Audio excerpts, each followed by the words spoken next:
Buenas noches. A ver, respeto. Respeto me parece que es la palabra que más hizo falta en los últimos días en la política argentina. Respeto a la dignidad del otro, respeto al que piensa distinto, respeto a los propios aliados que por ahí tienen posiciones diferentes. Obviamente me estoy refiriendo al presidente Javier Milei, que les dijo a los gobernadores y a los diputados, fue el día siguiente de que acá se cayera en diputados la ley ómnibus que le había mandado. Se cayera o la hicieron caer en el oficialismo, porque la verdad que no se había caído, la hicieron caer en el oficialismo. Al día siguiente hizo un discurso frente a empresarios en Israel y a gobernadores y a diputados les dijo de todo. Les dijo delincuentes, corruptos, ladrones, casta y otras barbaridades más. Hoy el presidente estuvo en Roma, en el Vaticano, con el Papa Francisco. Y yo creo que ahí recibió una lección gestual del Papa, de parte del Papa. Gesto de parte del Papa. Porque parecían dos personas que nunca habían tenido ningún problema. Más aún, dos personas que siempre se habían llevado bien. ¿Fue así? ¿Siempre se llevaron bien? ¿Nunca pasó nada entre ellos? No, todo lo contrario. El presidente Milei, cuando en la campaña electoral, le hizo al Papa la ofensa más grave que se le puede hacer a un Papa, que es decirle que era el representante del maligno en la tierra, del demonio, cuando según la doctrina católica, el Papa es el vicario, el representante de Dios en la tierra. Fíjense ustedes el grado de ofensa. Pero el Papa después dijo, bueno, en campaña electoral se dicen muchas cosas, yo no les doy importancia a esas cosas. Ahora, esto significó una lección diciendo, yo puedo perdonar. Como el presidente también debería saber perdonar. Esto no significa tampoco que piensen distinto. No significa que piensen distinto. Piensan muy distinto en muchas cosas. En muchas cosas piensan distinto. No piensan igual. No piensan igual. El Papa tiene sus ideas, creo que no se las he puesto a Milei, solamente lo he escuchado. El tiempo de la duración de las reuniones con el Papa yo le doy poca importancia, porque la verdad que eso está un poco marcado también por el interlocutor. El Papa no es una persona que se va a levantar y lo va a echar al interlocutor. Entonces depende un poco, depende de cuánto hable, sabemos que Milei habla mucho, y también después cuánto el Papa habla, ¿no? Así que no le doy, eso para mí, los minutos no son una medida si fue bien o fue mal. Yo creo que todos estos son gestos de perdón, gestos de decir, bueno, yo puedo conversar con alguien que piense distinto y no pasa nada. Ojalá el presidente los haya tomado como eso. Ojalá. ¿Por qué? Porque acá lo tomó como ira, blanco de su ira, a los gobernadores. Ojo, los gobernadores, porque claro, él no tiene ninguno, los gobernadores peronistas, no peronistas, neutrales, porque él no tiene ninguno. Pero ojo, hay que recordarle al presidente que el año pasado se eligió presidente de la Nación, y el presidente está legitimado con el 56% de los votos, en la segunda vuelta, todo lo demás, pero se eligieron también todos los gobernadores del país. Están tan legitimados como él. Digamos, no se puede ignorar la legitimidad que tienen hoy los gobernadores que acaban de ser elegidos o ratificados en los cargos. Por lo tanto, cuando el presidente habla mal de los gobernadores, está ofendiendo también a la ciudadanía que votó a esos gobernadores. Esta es la verdad. Es difícil ver en la misma persona a un hombre que parece que tiene una vocación religiosa muy importante, Y lo demostró no solo en el Vaticano, sino también en los lugares sagrados de Israel. Eh, y que al mismo tiempo esa persona insulta, agravia, ofende al que solamente comete el pecado de pensar distinto de él. Salvo que estemos ante fanatismos religiosos. Pero, ojo, que los fanatismos religiosos han hecho desastres en la historia de la humanidad, eso no nos cabe duda a nadie. Pero no está discutiendo con los gobernadores y con los diputados sobre cuestiones religiosas, así que dejemos el fanatismo religioso a un lado. Acá hay política en el medio, política. Yo tampoco quiero desconocer que Milei tiene razón en algunos temas. Tiene razón cuando se opone a los fideicomisos, que son cajas negras de la política, quiere tener facultades para disponer de eso, para poner orden en los fideicomisos.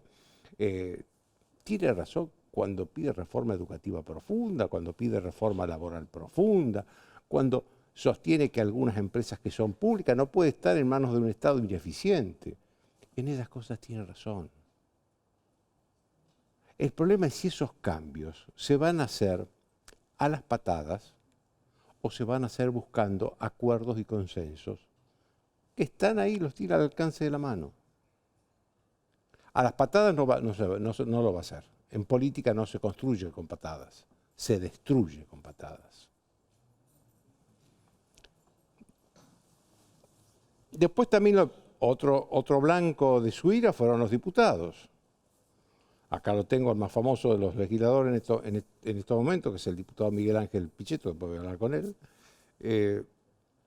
Pero la verdad es que yo, que recuerde desde 1983, cuando volvió la democracia, hasta aquí, todos los presidentes, salvo Cristina Kirchner en algún momento, pero todos los presidentes que mandaron los proyectos a la Cámara de Diputados, o al Congreso y al Senado, sabían que iban a volver con modificaciones, no mandaron para que vuelvan sin que se modifique nada. Lo tomaron como cosas naturales, procesos normales de un sistema democrático.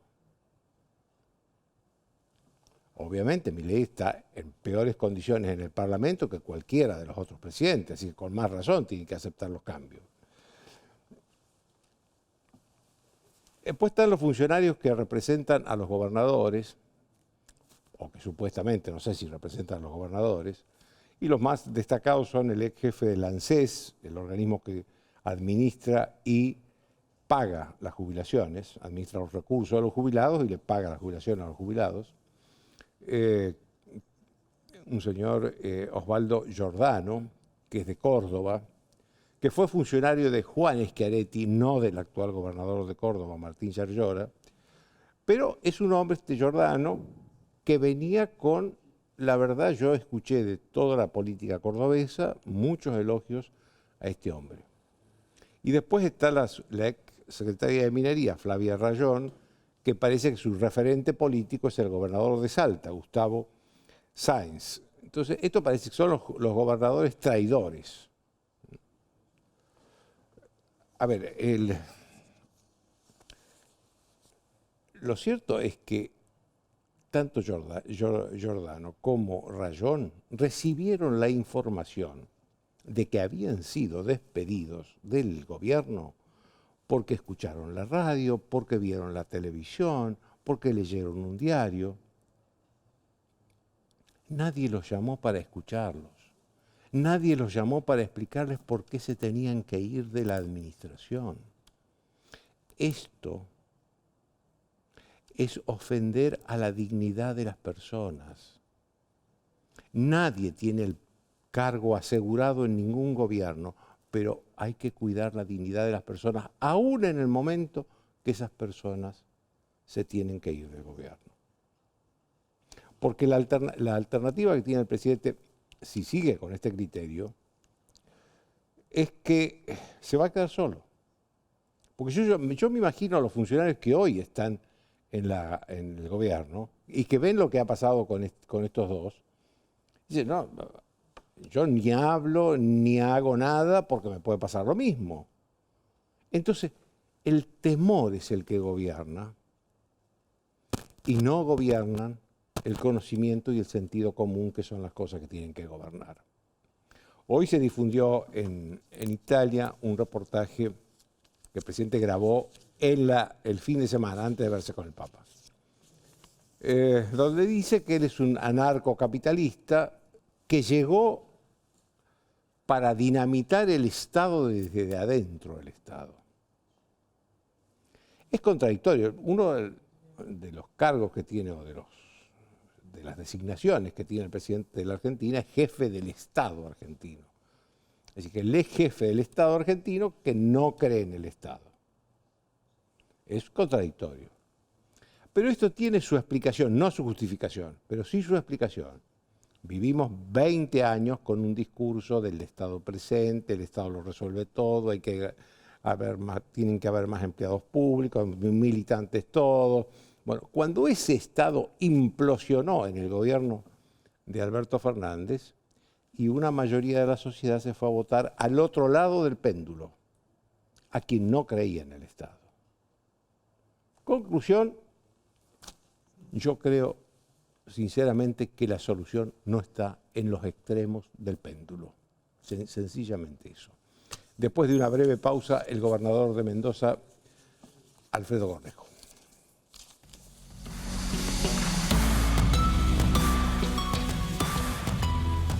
Auspician desde el llano.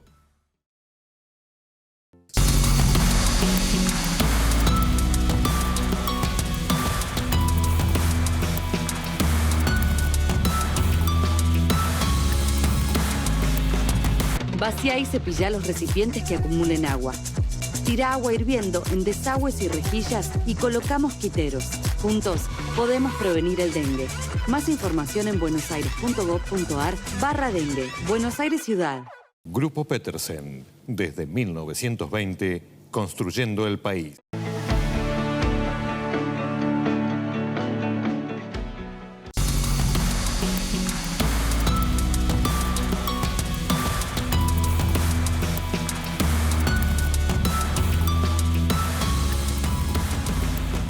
Bien, como les dije, estoy con el gobernador de Mendoza, Alfredo Cornejo, que está desde Mendoza, desde su provincia. Buenas noches, gobernador. Muchísimas gracias por estar con nosotros esta noche. La primera pregunta que le quería hacer es, ¿qué sintió usted como gobernador cuando escuchó que el presidente trataba de la manera que trató a todos los gobernadores? Aunque creo que a usted no lo nombró, pero de alguna manera se refirió a todos los gobernadores y diputados. Bueno, la generalización es una mala forma de definir a las personas, ¿no? No sé, esa generalización de los 24 gobernadores son sus enemigos o están en contra de las reformas, creo que se cae por su propio peso, ¿no? Me parece que eso no es una buena definición de un presidente. Y en mi caso en particular, pero creo que podría hablar por los 10 de Juntos por el Cambio, ¿no? Todos hemos mostrado una amplia ánimo de colaborar, y en particular todos los diputados que trabajan conmigo, votaron favorablemente todos los artículos y todos los incisos hasta que decidieron retirar la ley. Así que no comprendo el porqué de esa generalización, si ese es el punto. Y después, los que parecen ser reprimendas, hay provincias que han hecho sus deberes, que no tienen déficit, que están bien administradas, de distinto signo político, y otras que no han hecho su tarea, pero el principal punto del déficit es el Estado Nacional, no son las provincias. Hay algunas provincias, en particular la provincia de Buenos Aires, que ha tenido un dineroducto con los gobiernos kirchneristas sosteniéndolo por encima de su recaudación, ¿no? De la recaudación propia y de la recaudación y de la distribución de la copa. Eh, si el gobierno va a cortar los fondos discrecionales, hay varias provincias que podemos estar bien sin dificultades porque no recibíamos discrecionales. Ahora hay que definir qué es discrecional y qué tipo de reformas se quieren hacer, cómo se quiere equilibrar el Estado Nacional, bajar su déficit, eliminarlo, dejarlo en cero. Porque, por ejemplo, el del transporte Sobre es eso, un fondo sobre eso que... le quería preguntar al gobernador. ah, La quita de subsidios al transporte, al interior. Y le quería hacer dos preguntas. ¿A usted en qué medida lo afecta en Mendoza? ¿Y por qué cree que además eso no se aplicó ni para la capital federal ni para el conurbano bonaerense? Bueno, yo primero quisiera dar una definición conceptual. En el 2017, con el presidente Macri, yo era gobernador, y firmamos un pacto fiscal. Y Córdoba y Mendoza introdujo una cláusula que es que en el 2021 se eliminaran totalmente los subsidios al transporte, que las provincias se hagan cargo del transporte, con lo cual yo sigo pensando lo mismo. Debe ser una facultad de las provincias el transporte y financiar su transporte. Ahora, acá lo que no han hecho es eliminarlo para todo. Para AMBA no lo han eliminado y el impuesto el fondo de subsidio al transporte, que lleva muchos años, está financiado con el impuesto a los combustibles. El que financia indirectamente el transporte son todos los que compran combustible, llegan al surtidor y pagan en cualquier ciudad del país, y solo hoy quedan subsidiados AMBA. Con ese impuesto a los combustibles se están subsidiando los peajes de AMBA, los trenes de AMBA, que es prácticamente el único lugar donde hay tren de pasajeros, es en AMBA, y se está subsidiando el transporte público en AMBA. Entonces, el criterio sería, eliminemos los subsidios, pero eliminémoslo para todo, y si eso es así, eliminemos el impuesto al combustible también, porque es una buena forma de ir eliminando algunos impuestos, este, y por supuesto y que cada uno se haga cargo del transporte público a las provincias, pero las provincias todas, Ciudad de Buenos Aires, la provincia de Buenos Aires en el conurbano, todos se hacen cargo de su transporte público, ¿no? ¿Y por qué cree el presidente gobernador, que en este momento se le quitó el subsidio a todas las provincias, menos a la capital y a la provincia de Buenos Aires? Bueno, yo creo que el costo grande, el costo político grande de sacarle el subsidio a AMBA son muchos pasajeros, muchísimos más, y ese costo político, el funcionamiento actual, hace que lo tenga el gobierno nacional, y el gobierno nacional no ha querido pagar ese costo, ¿no? De eliminar el subsidio a AMBA. Es la misma lógica con la que funcionó el kirchnerismo en su tiempo, y que durante el gobierno de Mauricio Macri se empezó a discutir de eliminarlo realmente, pero eliminarlo para todos. Entonces, me parece que es injusto. Si se hace para todos, se elimina el impuesto a los combustibles y se hace para todos. Eso sería lo lógico, ¿no?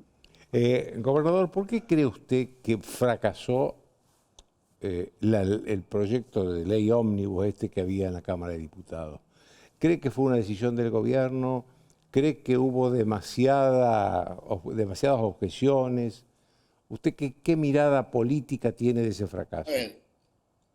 Yo creo que esa ley, en líneas generales, tiene muchas cosas positivas, ¿Mm? muchas. Yo creo que es necesario apoyar al gobierno de Milei en el Parlamento. Es un gobierno muy débil, tiene poco número, y creo que hay que apoyarlo en las reformas que son estructurales. Generar mayor competencia en varios mercados, desregular. Había muchas cosas que eran positivas y que deberíamos saber, se debían apoyar. Ahora, me parece que se cayó porque el gobierno decidió retirarla, ¿no? No por su propia decisión, ¿no? ¿Usted tiene trato personal con el presidente Milei? No, he tenido una breve charla de 15 minutos, muy amable, cuando fue la reunión de los 24 gobernadores. Después no he tenido, pero estoy todo el tiempo atento a apoyar sus reformas, porque creo que debemos darle poder político para esas reformas y creo que tenemos que trabajar en ese sentido, ¿no? También hay en el Congreso en este momento, eso no se cayó, un decreto en necesidad de urgencia. Le aclaremos a los espectadores que el presidente mandó dos instrumentos al Congreso. Uno, la ley ómnibus que se cayó, que tenía más de 600 artículos, y el otro, un decreto de necesidad de urgencia con más de 300 artículos que también está en consideración en el Congreso. ¿Usted cree que el Congreso debe aprobar ese decreto de necesidad de urgencia? Yo creo que en líneas generales hay que darle el apoyo al gobierno. El gobierno también debe dejarse apoyar, debe entrar en una negociación permanente. Eh, Me parece que las decisiones que han tomado ahora, no entendí nunca por qué separaron el paquete fiscal del resto de la ley. Ahí hay un contrasentido. Eh, para mí hay un problema de interlocución, no se entendió bien. eh, los gobernadores que estamos apoyando creíamos que debía estar el paquete fiscal, al menos yo, debía ser parte de ese acuerdo. Si a las provincias le restablecen lo que perdieron en ganancias, las provincias tienen que hacerse cargo del transporte público, deben hacerse cargo de todas las cosas que son competencia de las provincias. Pero no hay que sacarle recursos a las provincias, ¿no? ¿Con quiénes hablan ustedes los gobernadores del gobierno federal? No, con el ministro de Interior ha sido el interlocutor en todo este tiempo. Ha sido el interlocutor. Después ha habido una interlocución en los bloques, de los presidentes de los bloques.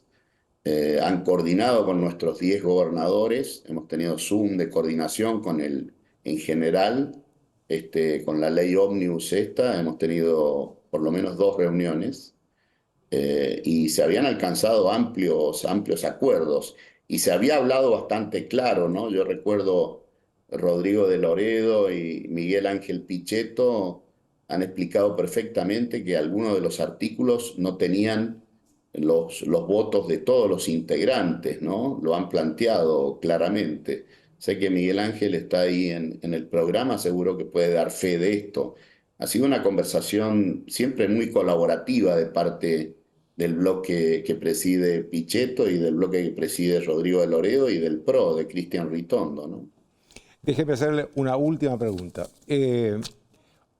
Hoy y ayer circuló mucho la versión de que habría un interbloque de la Libertad Avanza, el partido de Milei, con PRO, el partido de Macri, de Bullrich.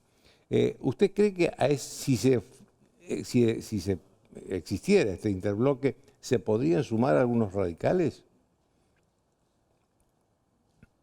A ver, yo creo que el radicalismo debe estar pro reformas económicas en la Argentina, pro cambio de modelo económico en la Argentina. Y el radicalismo con el PRO ha caminado 8 o 9 años juntos, bregando por estas cosas, en contra del kirchnerismo, y creo que el radicalismo no debe perder esa orientación. Ahora, si el gobierno no entiende que debe ser muy amplio en la interlocución, no le alcanza con el PRO solamente, ni le alcanza con... creo que los 10 gobernadores, dentro de los 10 gobernadores hay 5 radicales y 5 del PRO. Es decir, ahí hay un espacio colaborativo que el gobierno puede aprovechar para lograr y alcanzar estos acuerdos, estos consensos. Me parece que ese es el camino que también el gobierno debe desarrollar, ¿no? No solo los partidos. Le agradezco muchísimo, gobernador, que tenga usted muy buenas noches. Muchísimas gracias. Un gusto. Saludos y un saludo de- a la audiencia. Después de una breve pausa, el diputado Miguel Ángel Pichetto.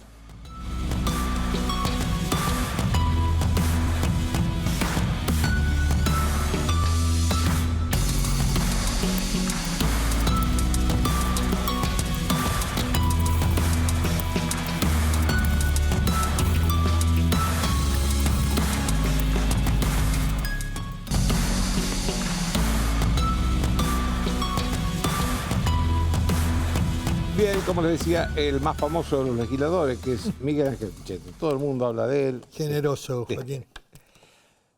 Y a veces- ya que usted tiene tanta experiencia, Mm. digo, ¿hay impericia del gobierno o hay astucia en decir, bueno, yo le voy a acusar a la casta política? Hay un estilo, hay un liderazgo de coerción, como dice. Hay un libro muy interesante que es de Kissinger que habla de liderazgos. Así es, Y él dice, el liderazgo de coerción encierra una debilidad. Es importante un liderazgo persuasivo, que explique, que tenga didáctica, y eso también convoca a la sociedad a acompañar al líder. Yo creo que la Argentina necesita ese tipo de liderazgo y necesita diálogo, la construcción de un diálogo, de un acuerdo con gobernadores, acuerdo fiscal, acuerdo con el Congreso. El presidente debe mirar muy detenidamente los 144 votos que determinaron el triunfo en general de la ley. general de la ley, y después, tampoco dramatizar tanto, se votaron 5 artículos, se votó la emergencia económica y las delegaciones. Hubo, indudablemente, 2 incisos que fueron rechazados. Para mí, el más complejo tenía que ver con la seguridad. La emergencia y la delegación de seguridad era una materia para darle al gobierno. Pero me parece que había que haber seguido la dinámica del Congreso. A mí me preocupaba mucho el capítulo que venía. El capítulo que venía tenía que ver con privatizaciones y de qué manera se iban a hacer.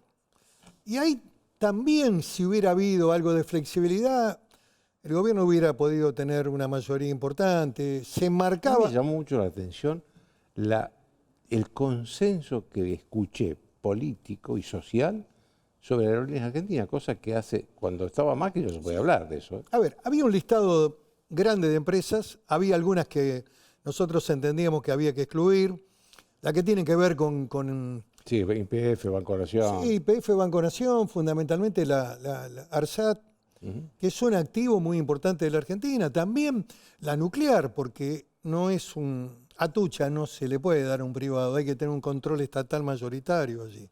Para cuidar, además está muy cercano, no quiero dramatizar, pero requiere de una presencia gravitante del Estado Sí, sí. y conocimientos adquiridos tecnológicamente de la Argentina desde hace mucho tiempo. Pero bueno, se podría haber hecho toda la enumeración y haber definido y haber también planteado por una cuestión de seguridad jurídica. ¿Usted cree que entonces que esa ley podría haber salido? Si se hubiera planteado que el Estado mandaba después el marco general, el listado de empresas y después el envío de cada privatización al Congreso para que lo analice, yo no hubiera visto ningún tipo de impedimento. Hubiéramos dado un salto cualitativo, se hubiera avanzado. Lo que creo es que, bueno, en los estados democráticos el Poder Ejecutivo manda leyes, o en los países de corte parlamentario el primer ministro manda leyes, las cámaras las reforman, las modifican. En general se trata de mantener el espíritu, la entidad, lo que el presidente plantea como convocatoria, capitalismo, libertades. Me parece que eso había sido ya respaldado y el desarrollo de la ley, si hubiera habido también quizás un marco de mayor flexibilidad, hubiera salido y simbólicamente para el presidente hubiera sido muy valioso que la ley saliera.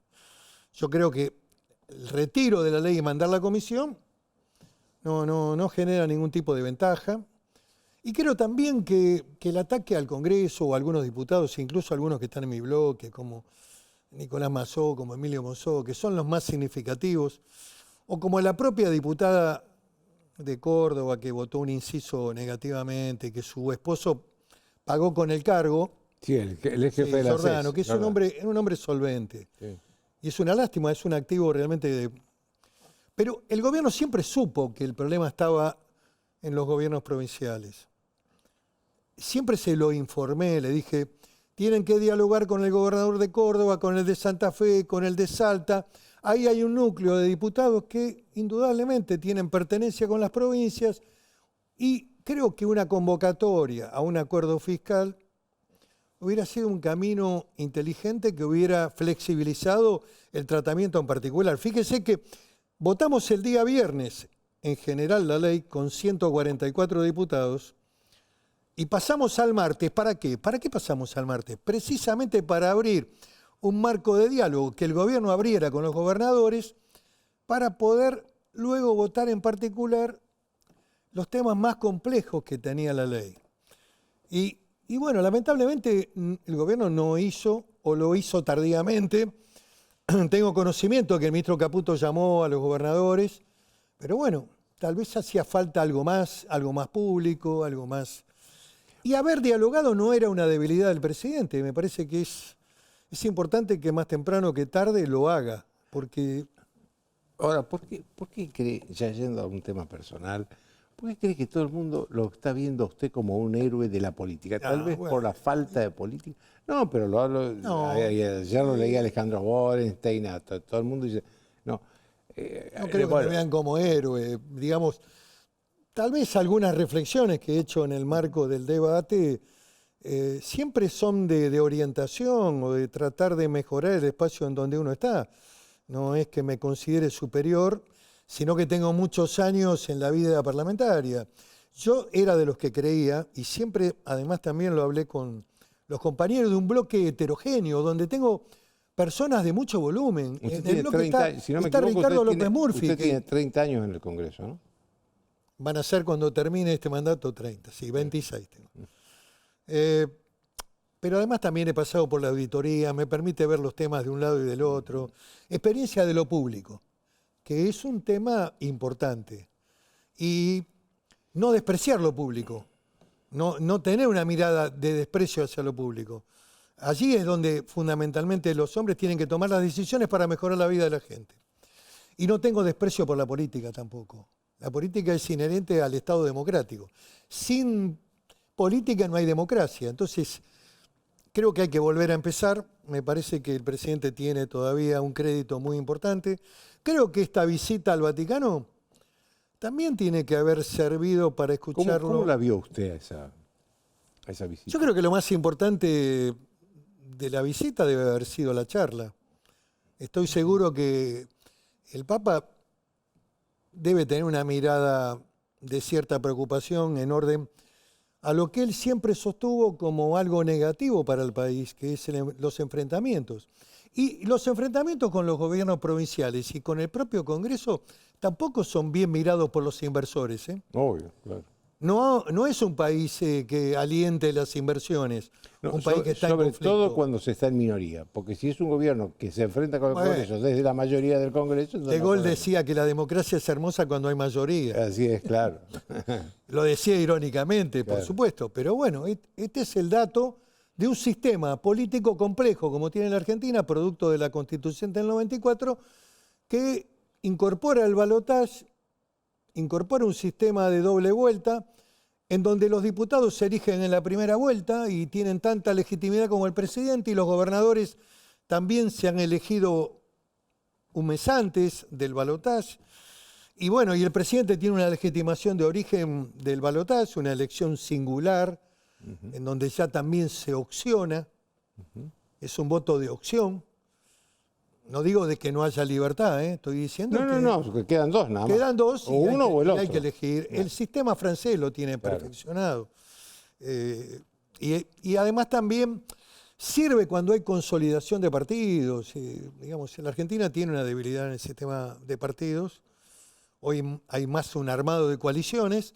Y esta es una propuesta nueva que entra en la Argentina. Una propuesta disruptiva, novedosa, que tiene también fragilidades en el plano parlamentario. Hoy se habló, le preguntaba recién a Cornejo, se hablaba ayer, hoy, de un interbloque de La Libertad Avanza, el partido del presidente Milei, y el PRO, el partido de Macri.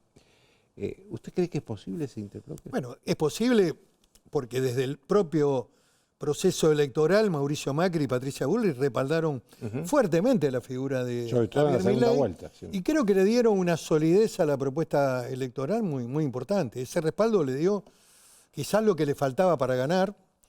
Así que no es extraño que pueda darse. Eso le daría una base parlamentaria un poco más alta, pero también le falta, Joaquín.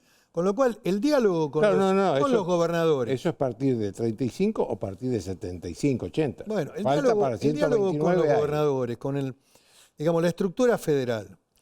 Un diálogo amplio, inteligente, que permita también terminar con la incertidumbre fiscal que tienen las provincias, consolidar un camino de ordenamiento fiscal para la nación, digamos, acuerdos recíprocos que también implican gobernabilidad, me parece que es el camino que el presidente tiene que transitar, y espero que lo transite, porque me parece que sería, digamos, una opción inteligente, salir de que la Argentina es, digamos, lo peor es el Estado, digamos. Sería bueno, quizás uno recuerda también con cierta ironía a Borges, que decía, merecemos no tener gobierno. Una mirada anárquica, merecemos no tener Estado, no, tenemos que tener un Estado. Y el Estado tiene que ser fuerte, porque cuando no está el Estado, no está la política. El presidente en un reportaje que se está emitiendo, se emitía hoy a la noche, en Italia, se emitió ya por la diferencia horaria, dijo que a él había llegado para dinamitar el Estado desde adentro. Creo que hay una conciencia de que el Estado tiene que ser más chico, más eficaz, que no puede ser un Estado hiperdimensionado que se meta en todo, tiene que haber desregulaciones. Comparto esta visión de libertades, pero de ahí a la inexistencia, al vacío, ¿sabe quién lo llena? Lo llenan las mafias, los empresarios amigos que quieren hacer negocios, el narco que entra con todo, ante la inexistencia del Estado o de un Estado que prácticamente esté muy débil. Cuidado que es muy peligroso también. Déjeme hacer una última pregunta. Usted estuvo hablando en los últimos días con el ministro del Interior, Guillermo Franco, con Karina Milei, con Martín Menem, Sí. Guillermo y Martín Menem han sido hombres muy... Y también con Santiago Caputo.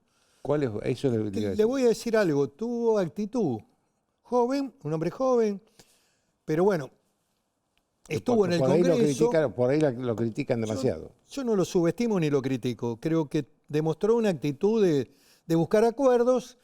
En un momento determinado, bueno, eso no se concretó. Creo que hay que ser resistente también a las frustraciones, en política fundamentalmente. Hay un solo momento feliz para un político, que es el día que asume, cuando lo llevan de contramano por la Avenida de Mayo hacia La Rosada. A partir de ahí todo es pesadilla. Pero digo, en la Argentina especialmente. Lo que digo es que Martín Menem también trabajó, y con la secretaria general de la Presidencia tuve un diálogo. Con Karina Milei. Sí, y hice una reflexión que me parecía importante, que el presidente, como hacía Carlos Menem y también Néstor Kirchner, ante alguna dificultad que había con algún gobernador o con alguna provincia, tomara el teléfono. No hay nada más trascendente, más fuerte que la voz presidencial. Me parece que eso no se hizo. Bueno, creo que lleva 62 días este gobierno. Creo que es importante que lo haga, porque en el medio también hay una situación social compleja, Joaquín. Sí. Hay un golpe muy duro a la clase media. Hay un conjunto de efectos que se están dando en el supermercado, en la prepaga, en las escuelas que vienen. Ojo que todavía no entraron actores importantes en este tema, que son las universidades y los docentes a partir del 1 de marzo. Cuidado, porque ahí hay un ajuste que se está desarrollando y hay que tener sostenibilidad política. Muchas gracias. No, gracias por la Miguel, invitación, Joaquín. No, gracias Muy por estar amable. acá. Una breve pausa y Eduardo Fidanza.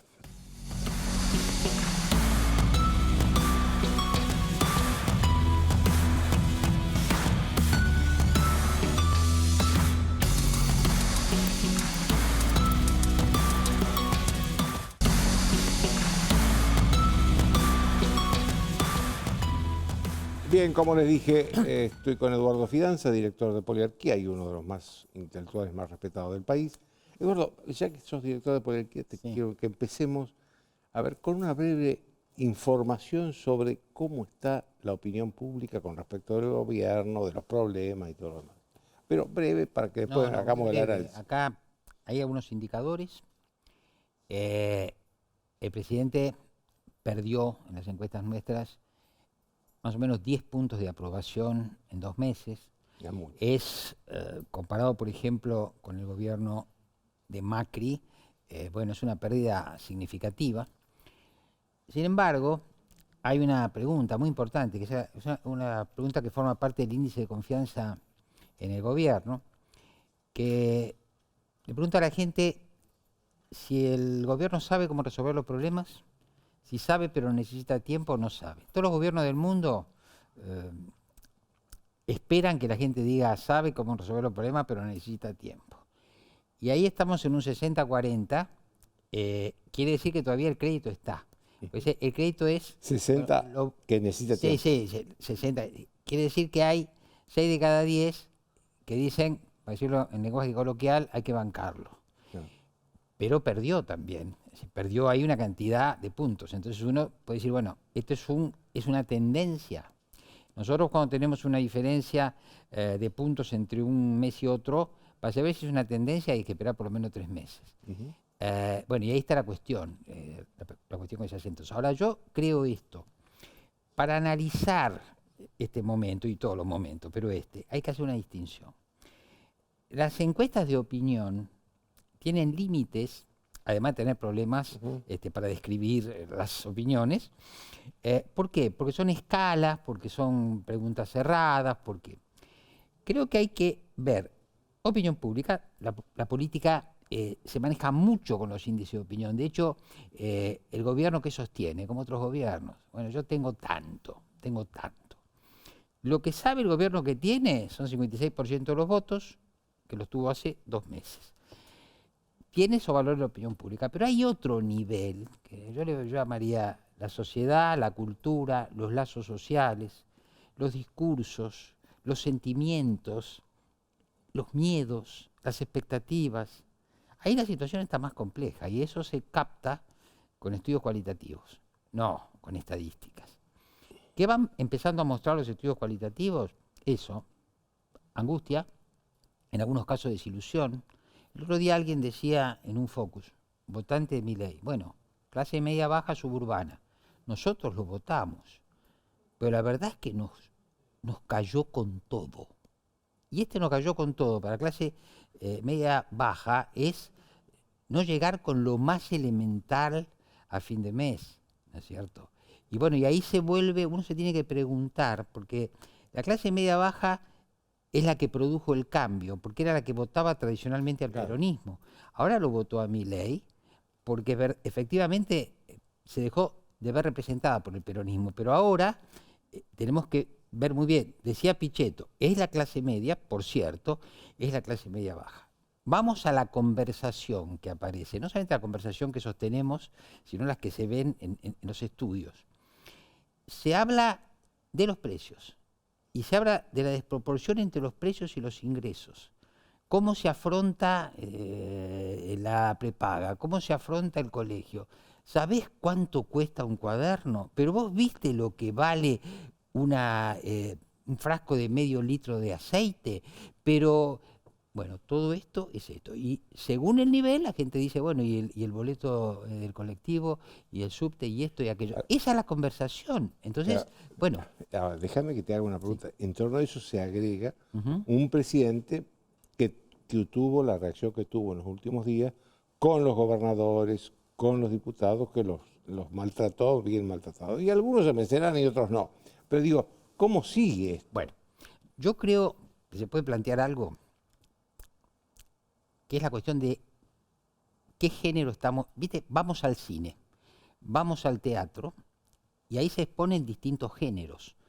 Y en la política también. Entonces yo diría primero, esta es una película sobre política o sobre religión. Segunda cuestión, ¿qué género es este? Este es un género dramático o es ¿Te un referís a género la religión? trágico? Porque Milei es un hombre religioso. Bueno, ¿qué está mostrando el presidente? Una actitud más religiosa que política. Hay un artículo muy interesante en el Clarín, de un especialista, Jan Buruma, que habla sobre el primer ministro de la India, Modi. Bueno, son líderes más religiosos que políticos. Y acá estamos viendo esa colonización del discurso religioso que desplaza el discurso político. El presidente habla de la fuerza del cielo, pero él además asume una actitud mesiánica que coincide totalmente con lo que Max Weber decía y conocemos de la ética de la convicción. ¿Y cómo es la ética de las convicciones? Mi Dios me manda, vengo a cumplir una misión, no me importan las consecuencias. Y dice Weber, bueno, supone además la estupidez del mundo. Quiere decir que el que tiene esa misión mesiánica puede ser seguido por aquellos que creen en él porque encarna la verdad. Pero no es una verdad como el pluralismo democrático. Tengo una verdad, bueno, vamos a discutir. No, esta es una verdad que no puede convivir con nada porque es una verdad fanática. Cerrada, no puede convivir. Y acá lo que estamos viendo es un fenómeno, porque después tenemos que ver las consecuencias de estas cosas.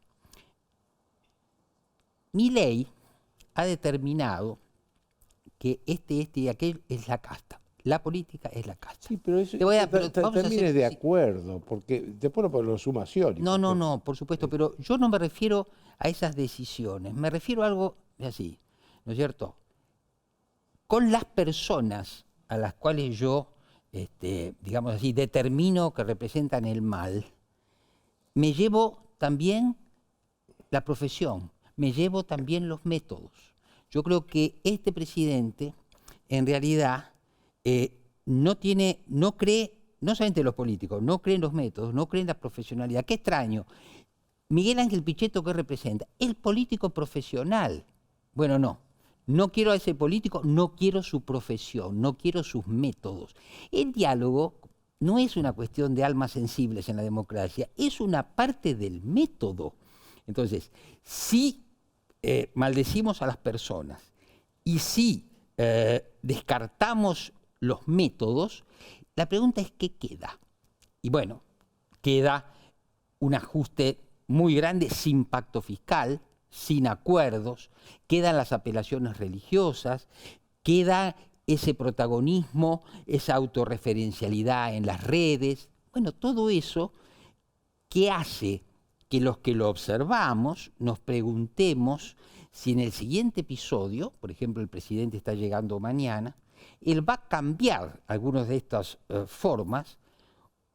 Muchos dicen, bueno, tendrá otros planes. Mi punto, y por el cual yo no soy demasiado optimista, y espero equivocarme, es que los iluminados no tienen plan B, porque el plan B es propio de una flexibilidad y en tal caso de ser capaz de reconocer que uno se ha equivocado.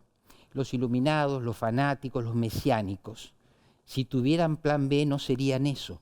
Y creo que, excepto que veamos un presidente, a lo mejor el Papa lo ayudó en eso, a lo mejor llorar en el Muro de los Lamentos, no sé, ¿no es cierto? Lo convierte en una persona más flexible, aunque tenga convicciones, porque esta religión de la que yo hablo es una religión fanática. Las religiones modernas no son fanáticas, ¿no es cierto? El Papa es el jefe de una religión, pero hay otras religiones. Bueno, la religión, ni siquiera el islamismo, ¿no es cierto? Hay expresiones... Hay expresiones fanáticas. No, las grandes religiones históricas son religiones basadas en la cuestión del amor, del intercambio. Bueno... Ahora, así pareciera que él está dispuesto a gobernar sin Congreso. ¿Se puede gobernar sin Congreso? No se puede gobernar. Bueno, no se puede gobernar sin el método de gobernar, no se puede gobernar sin el Congreso. Y acá viene este punto. Yo creo que Macri, que representa una línea muy clara, Macri es un político de derecha, de una derecha democrática, que tiene además un programa económico que podemos llamar neoliberal, pero digamos, Macri ve esa escena, supongo, y bueno, piensa que tal vez se puede racionalizar este gobierno. Pero vuelvo, para eso, y lo vamos a ver a partir de mañana, tiene que haber un aprecio a la negociación, que es parte del método democrático.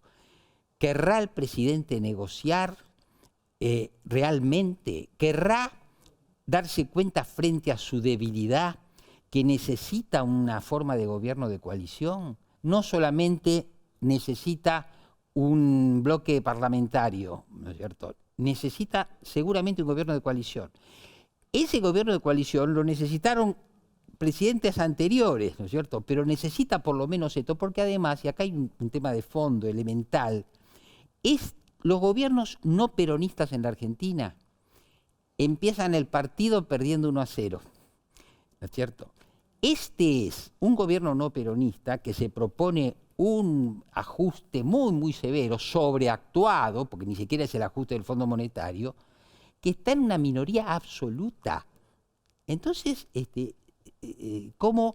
Por eso, cuando se ven estas cosas, lo único que resuelve esto es un discurso religioso, ¿no es cierto? Yo estoy en minoría, pero me asisten las fuerzas del cielo, y se va a abrir ese cielo y se va a demostrar. Pero las cosas no funcionan así en el mundo, es lo que estamos viendo.